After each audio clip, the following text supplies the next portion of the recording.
Welcome to Tales from the Bridge. Elizabeth Bear joins us once again. Kevin and Sam sit down with her and have a fantastic conversation. We hope you appreciate this one. And go back and listen to our episode with Elizabeth from 2021. You'll find it way back there. It's also a great conversation to listen to. Lots more to come on Tales from the Bridge from book clubs and film clubs, so check out other episodes and look for more coming soon. Be sure to give us a review, rate our show. We'd love to hear from you. Email us. Look in the show notes for how to reach out or follow us on any socials. We appreciate you joining us today.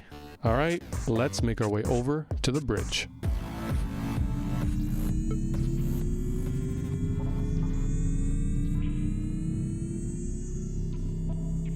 We're very happy to have Elizabeth Bear with us on the show today. Elizabeth is a prolific science fiction and fantasy author and a part-time futurist who has published more than 30 novels, including the White Space series, which has Ancestral Night, Machine, and the recently released novel The Folded Sky. Her work ranges from steampunk adventures like Karen Memory to her epic fantasy in her Lotus Kingdoms trilogy, and of course her sci-fi generational ship trilogy, Jacob's Ladder, which includes the books Dust, Chill, and Grail. Over her career, she has received the John W. Campbell Award for Best New Writer and multiple Hugo Awards for short fiction and for her podcast. She has also won the Sturgeon Memorial Award and has been nominated for numerous Locust Awards. So, welcome, Elizabeth. We're so happy to have you back on the show. How are you doing? I am great. I'm thrilled to be here. Yeah, I think the last time you were on the show, the world had changed, but hadn't changed as much as it has now. It was, I think it was December of 2021. Yeah, so you've come out with some new books, and maybe you can start out by talking about this exciting year of publication for you. I'm back. Last year, 2024 was the first year since I think 2002 that I actually didn't have any publications whatsoever, which was in part because some things that I had in press didn't come out until this year. But it was a very weird experience for me to sort of have that much time go by between projects, and left me feeling sort of weirdly irrelevant to the conversation. So I am happy to be back with, I think I have this year a novelette, a short story that may be out before the end of the year or maybe out early next year, and two novels, The Folded Sky, as previously discussed, which is about a sort of space opera murder mystery family drama all rolled into one. It's about a researcher who specializes in reconstructing degraded ancient data, who goes to attempt to save the life of a artificially intelligent, sort of a Matryoshka brain at the leftover from a previous iteration of intelligent life, and also takes her extremely aggravating teenage daughter to the edge of the universe. And coming out September 2nd, I have a book called Angel Maker, which is the first full-length sequel to Karen Memory. 10 years later, there has been a very short novel called Stone Mad in the interim. And Angel Maker is significant for me because it is the first full-length book that I am self-publishing and trying to do a professional job on it.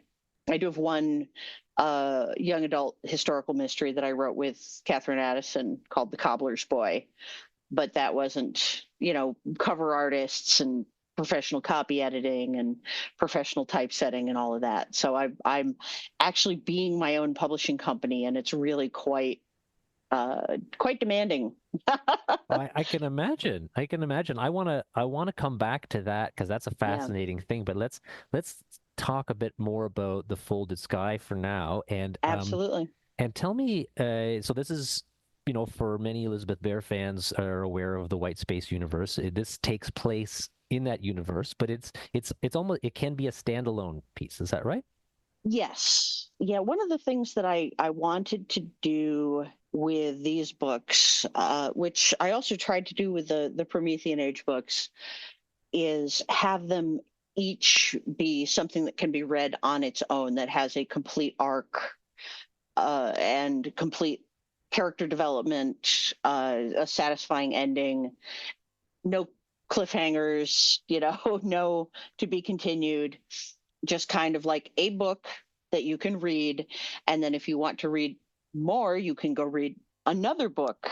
Science fiction and fantasy series used to be more like that. I think about Anne McCaffrey's Pern books, or Ian Banks's Culture novels, or and we've gotten more into a sort of very tight series that you really can't just jump into the middle, because you won't understand the character development, you won't understand the backstory. And so for me, it's fun to go back and start over with new characters having new problems in the same setting. And it lets me sort of build the setting out to be richer and more complicated and show different aspects of things and different aspects of ideas, while still giving people something that is, a satisfying narrative, rather than 8-book series where you have to, read 200,000 word novels before you find out what happens to anybody.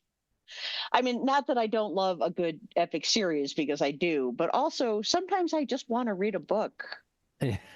Yeah, exactly.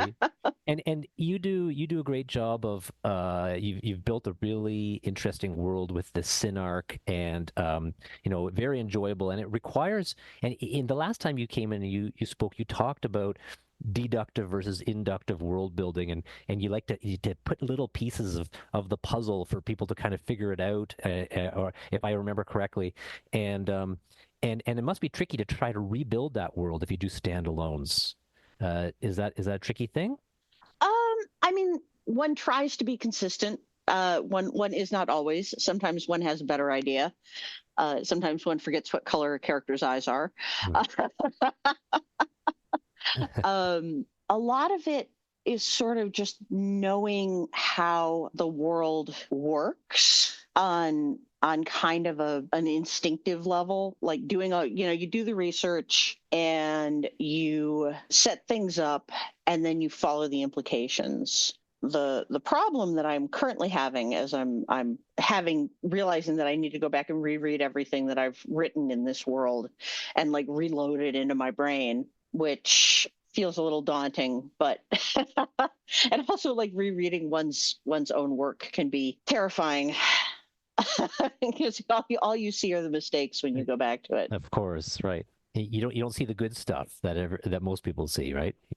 And sometimes you do. Sometimes I get in there and I'm like, oh, that's a nice turn of phrase, or hey, that's a good character moment that I forgot I wrote. And then sometimes it's like, oh God, where did all these adverbs come from?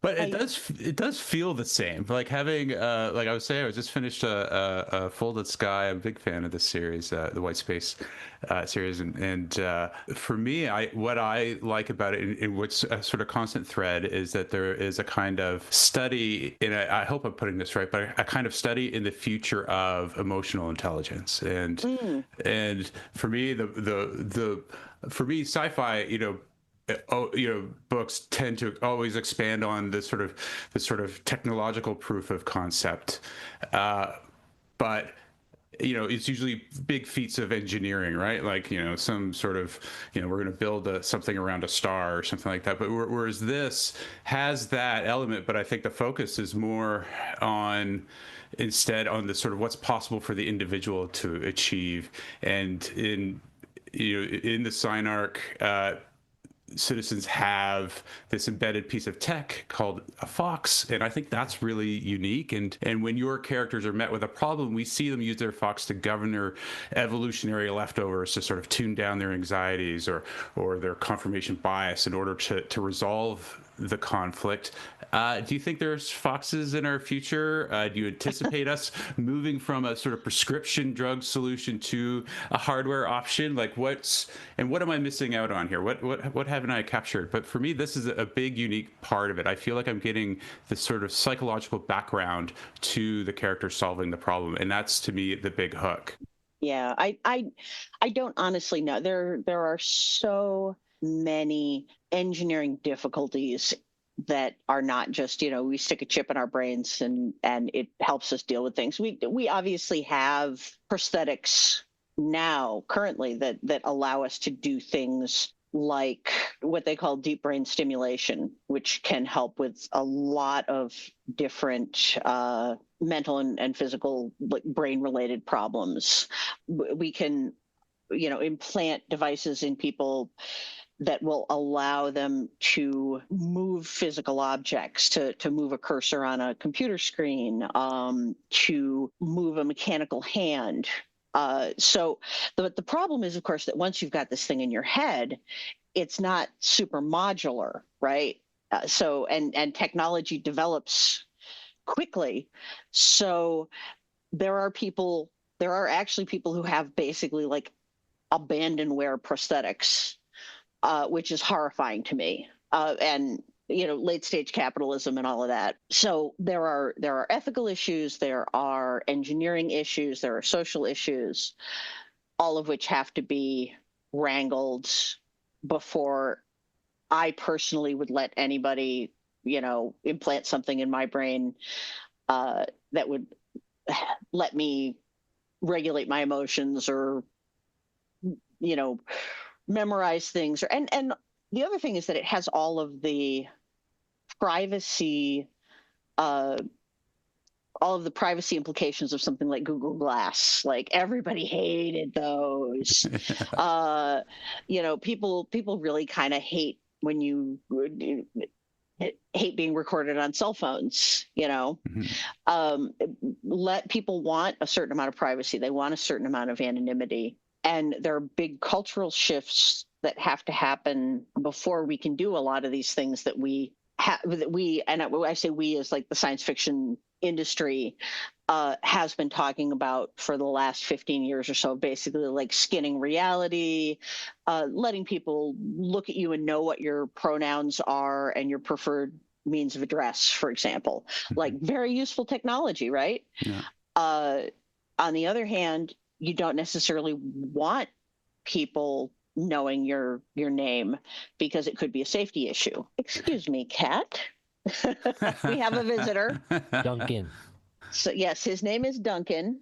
He does have a brother named Gurney because my husband and I are enormous nerds. Yes, little guy. I know. He is an extremely jealous little tuxedo kitty who is just clawing at the arm of my chair to get my attention. So anyway, I was saying, there are privacy issues, there are social issues. On the other hand, the ability to do things like turn off chronic pain would be amazing. The ability to do something like lessen anxiety, lessen compulsive behaviors, lessen intrusive thoughts, all of those things that make so many people so miserable and are so difficult for us to live with and to manage and take up so much of our energy would be a huge benefit.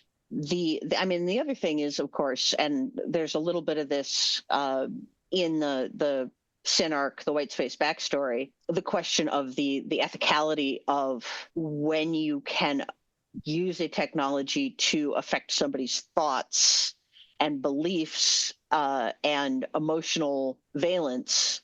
Who do you trust with that? Well, what I like though about the right-minding idea is, and again, as what I was saying earlier, nothing against prescriptions. I'm pro-prescription, but I do like this idea that there is this tool that people can use to sort of not just right-mind themselves and tone down, say, their anxieties, but it allows for a huge, diverse population of living beings to coexist, because you get to, I guess, tune down your xenophobic tendencies or something, right? Like, along these sort of lines. So did this sort of evolve? Like how did I just love this idea, and I don't know that I've seen it before. Yeah, I was influenced by, if we stand on the shoulders of giants, right? And I was definitely strongly influenced by the work of C.J. Cherry and James White, who wrote some of the most interesting multi-species space opera around, and I wanted to play in those spaces. I wanted there to be a lot of like really fascinating aliens and weird stuff and weird sentiences and creatures that whose brains operate differently and whose perceptions operate differently than human brains do. And I find that that's fun and it's interesting. And I don't actually remember how, like, the first really alien we meet in the White Space books is Chiaralak, who's better known as Mantis Cop. Yes. Mantis Cop is sort of everybody's favorite character. The thing is that when I started thinking about, okay, what are its instincts? What are its behaviors? What is its social structure like? What does it use right minding for? That question was like, well, okay, it's a predator. It's an obligate carnivore. It's a reflexive predator. So it probably uses right minding to do things like not attack any other intelligent life form it comes in contact with, right? To turn off those predatory instincts. Then I started thinking about the history of its species and how it might have developed that, and like what its reproductive cycles were. And one of the things that I have a great deal of fun with in the White Space books is having characters who are aliens, although the Synarch does not use the word aliens for members of the Synarch. They consider it pejorative. But for ease of reference, here on Earth in 2025, I'm going to say aliens and get canceled in 600 years. I'm sure it'll be all right, at least for the next 600 years. So I like writing alien characters who are, by the lights of their society, queer. So and who have made choices surrounding sexuality and reproduction that are not the standard choices for their species. So in The Folded Sky, Salvi, Sonya's wife, and Dr. Nonsense, both of whom were not comfortable in their societally assigned gender/reproductive roles, so they both did something else. And I have a lot of fun with that. I just love that Dr. Nonsense was always in a new frock. And yes. had a sense of style. I thought that was great. Yes, the cephalopod with the fantastic dress sense. Yeah. I do not remember why I think that actually just happened because I was writing the dialogue where Dr. Nonsense and Sunya first meet each other, and Sunya asks it, is this reception going to be formal? And very confidentially, Dr. Nonsense is like, well, I will be wearing a fabulous frock. That's right. But it's not utopian in any way. It's worth saying that the Synarch has this sort of systemic emotional governance at but it's not a smooth ride, as your characters must contend with, if I could say it, like MAGA pirates, essentially like this. Libertarians, yeah. Yeah. It's like, I mean, so, and rather than being romanticized outlaws, these space pirates serve as, as this sort of xenophobic Luddites. And so I do like that there is this sort of contrast, that not everyone's just like on board in this sort of like Star Trek, utopia. Like there is a conflict there, and the conflict feels really quite relevant in writing in this political climate. Does it feel more important? Does it feel more dangerous? Like we're living up here in Canada, where it's very different. We're just sort of on the sidelines watching. Yeah, I will say that yes, living in this political climate has definitely influenced and changed some of how I have written or wanted to write some of the sort of pro-social versus anti-social conflict, which is how I think of the conflict between the two sides. Not even anti-social, just kind of sociopathic, really, like self-interested and Randian. Is kind of how I think of the Freeporters, the pirates. One of the points you made where you're talking about people who want to win at the expense of progress and community, or who value profit over well-being, and it does come down to what kind of neighborhood do you want to live in, and we kind of joke about Massachusetts, which is where I live, being sort of Baja Canada. And, I choose to live here, so that's Yeah. probably So you mentioned that this synarch and right minding can be seen as utopia or dystopia, but if we think about it, human society has always had normalization of social norms. We indoctrinate our kids with certain beliefs and ideas, cultural norms, religious norms. I mean, to me, that's at a less technological level what the Synarch is doing. And it's doing it at a very large top-down approach, I guess, but it's also bottom-up. I don't know. I feel like the criticisms of it being dystopic is kind of unfounded because we do that all the time in society. Yeah. And there are always people for whom those social norms are dystopian. Sometimes I think that social norms that include things like you should not harm other people are good. Not to put too fine a point on it. You should not exploit other people for profit. I'm currently reading a book about the Shining Girls, the Radium Girls. I don't know if you know about this or not. Back in the very early 20th century, there were clock manufacturers, watch manufacturers in Connecticut, New Jersey, and a couple of places out in the Midwest. And the way they made these luminous dials on these alarm clocks and watches was with radium-based paint. The mostly young women in their late teens, very early 20s, who did this work were not given any kind of protective equipment. We're told that the radium was harmless. It was actually good for them. We're encouraged to, this is the most horrible bit, to put a point on the brush by putting it in their mouth, like you do with watercolors. It's terrible. And needless to say, all of these young women died very horribly. Do I think that kind of exploitation is unconscionable? I can't say inhumane because human beings do that kind of thing all the time, but revolting, repulsive, I absolutely do. I think that there need to be social norms against that kind of thing. I think there need to be social norms against sexually exploiting people. I think there need to be social norms against physically abusing people. I don't think there need to be social norms against people's, gender expression, whatever it may happen to be, because it's not hurting anybody. So that's kind of where I fall on that, maximum freedom of expression, but also a little bit of responsibility for the harm you're doing.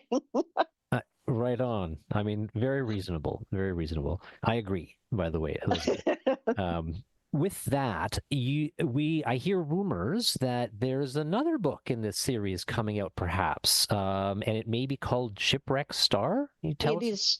Yeah. It is currently called Shipwreck Star. Okay. That is the contracted title, and that is the title I've been working on it under. It is halfway finished, and it is very slow going. Got it. I am both struggling with a massive case of writer's block, which is finally starting to ease off after almost a year, and also terrified by the fact that I think I may have written what I have entirely wrong, and I may need to go back and start over. So I cannot guarantee that this will be out anytime in the next year or two. It is currently scheduled for next fall. Unless some sort of massive breakthrough happens and my brain takes all these disparate pieces and puts them back together again in a way that makes sense, I don't think I'm going to get it done by the end of the year. So I've obviously it is about some people who are marooned on a planet. It's kind of in the title, right? So I've got that aspect. I've got alien culture. I've got some Korogoi, forerunner ancient alien technology going on. I've got a bunch of stuff, and trying to get all of the ducks in a row and all of the horses pulling in the same direction is just this may be the most complicated thing I've ever tried to write, and my brain is just kind of stretched. So the ducks are all running in different directions, and trying to get them in a row is a little challenging. The ducks are, I am in a fight with 100 duck-sized ducks. It's Screw those the ducks. you know, Damn what's them. the unanswerable question? Would you rather have a fight with 100 duck-sized chicken or 100 duck-sized horses or a single horse-sized duck? Is that? It's so weird. But it sounds like when it does come, and once you've kicked these ducks into a nice row, it'll be a standalone in the White Mhm. Space universe. Yes. Do you think there'll be any callbacks to any of the other books character-wise? Is that a Well, different timeline? so the current timeline is basically Ancestral Night, and then Machine happens shortly after Ancestral Night. The Folded Sky kind of overlaps the gap in between them, and kind of takes place around the end of Ancestral Night, but in a different part of the universe. And of course, everything's like communication is happening at light speed, so everything is cattywampus and nobody can talk to each other in a coherent fashion. And then Shipwreck Star is say a year or two after the end of the Folded Sky, but in a different part of the galaxy. I do think Mantis Cop is going to be back though. Very nice. Nice. So I just want to flag that there was, and I'm sorry to say flag. I just wanted to say that I thought it was really cool that there was a bonsai tree from Ontario in Folded Sky. I thought that was a nice. I caught that. yay! Well, I love Ontario, even if I did drop a giant rock on it early in my career. I felt bad. It's okay. We get it. We get rocks dumped on us all the time. It's all good. So if I could, I would love to go on to Angel Maker, your book that's coming out later this year. This is again in the steampunk world of Karen Memory. I think we're calling it Gas Lamp now. Gas Lamp. Okay. Is it really? I didn't know that. I have been told. I don't know. Okay. I don't know if that's. I don't make up the marketing terms. No. Hey, you know what? That's fine. I'm fine to change the language. So it's whatever it is. It's fun. But as you said, it's been 10 years. So Yeah. what's the drawback to this universe? So the thing is that I actually wrote this book. I wrote most of it. Wrote the first draft of it in 2017, and it was a very rough first draft. It was only about 50,000 words. It was like there were chunks of scenes and then a plot outline and other chunks of scenes and bits of dialogue. And sometimes I had written the same scene 2 or 3 different times because I couldn't get it to come out right. I had planned to finish the Lotus Kingdoms books and then go back to this with Tor. But a whole bunch of things happened between 2015 and 2025. Some of them in my life. I got married. I had a cancer diagnosis. I had a bunch of other personal stuff going on. All of which, it turns out that all of these things. I moved, helped my husband move cross country. And it turns out that all of these things take up a significant amount of time, and it's hard to work while all that is going on. So that slowed me down quite a bit. There was the editorial process on Ancestral Night and Machine was very intensive, and that slowed me down a little bit because there were multiple rewrites on both of those books. And then my editor retired, and I was having a really hard time finishing The Origin of Storms because I had a whole bunch of brain fog going on, and just my health was not fully recovered, and things were just difficult. So rather than getting those 5 books, the 2 White Space books and the 3 Lotus Kingdom books out in the 5 years between 2015 and 2020, they came out in the 7 years between 2020 and 2022. By that time, my Tor editor had retired, and the feeling in traditional publishing was essentially that steampunk / gaslamp fantasy was over, that it was not, and we were moving on to romantasy was going to be the next, and cozy fantasy was going to be the next big thing. So I spent some time like trying to find a publisher for it. Nobody was super interested. And I finally was like, well, the book is written. I'm just going to revise it. I'm going to hire an editor. I'm going to hire, book designer. I'm going to hire a cover designer. I'm going to hire an illustrator. And we're just going to do this because it's 2025 and you can just do this. You can. So That's right. yeah.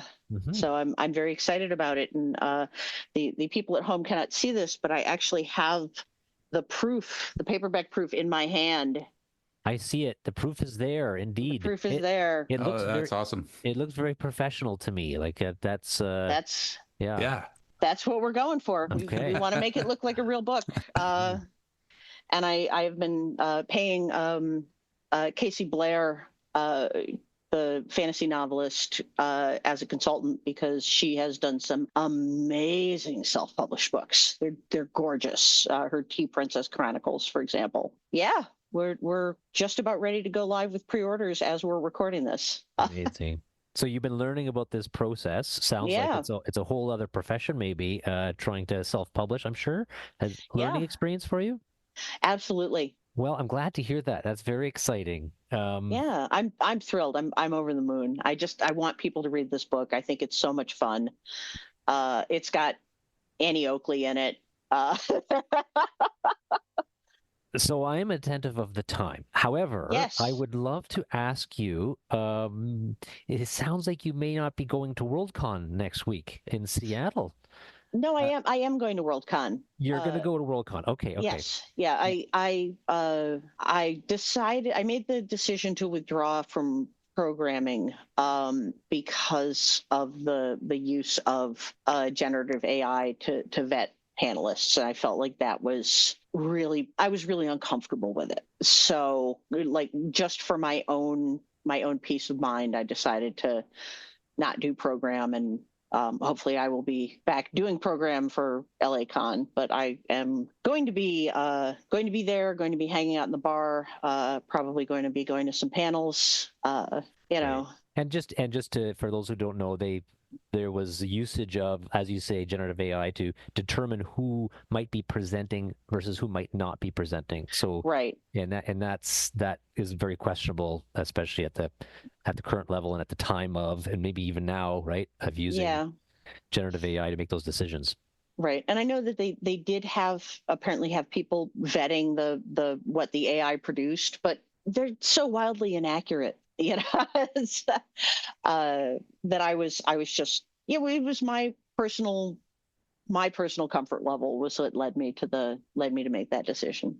Yeah, I could certainly see that. Like, I can imagine an inequity around the false negatives, right? Like, I doubt there'd be false positives because we would see there'd be human oversight, but the ones that are discounted might be discounted inequitably, or I could certainly understand where you're coming from. Well, is there anything that we haven't covered that you want to make sure our listeners know about what's coming up next and what you've got in store? I'm sure everyone is excited to see what's coming next from Elizabeth Bear. Well, what's coming next from Elizabeth Bear is definitely Angel Maker. And I have a very short story coming out in a Jonathan Strahan edited anthology, which I believe is called The Book of the Dead, which is my story is about vampires, haunted statues, climate change, and New York City. Okay. Right on. Bring it on. That's great. You said there's pre-orders are now available. You're taking pre-orders. Where can we send people to get their pre-order? Okay, well, as of right now, as we're recording this, pre-orders are not yet live. They're not yet live because I have this proof copy in my hand. I just got it today and I need to look at it and make sure it's okay. But they should be going live, I believe, this week.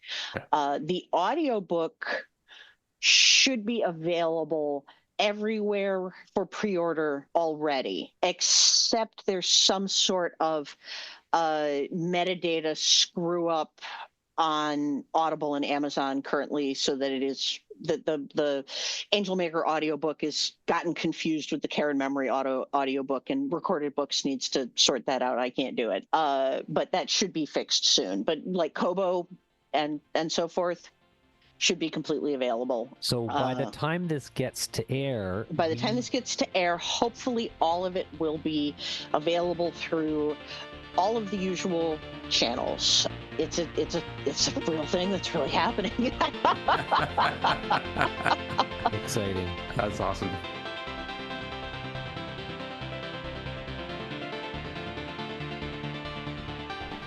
Thank you for joining us, Elizabeth.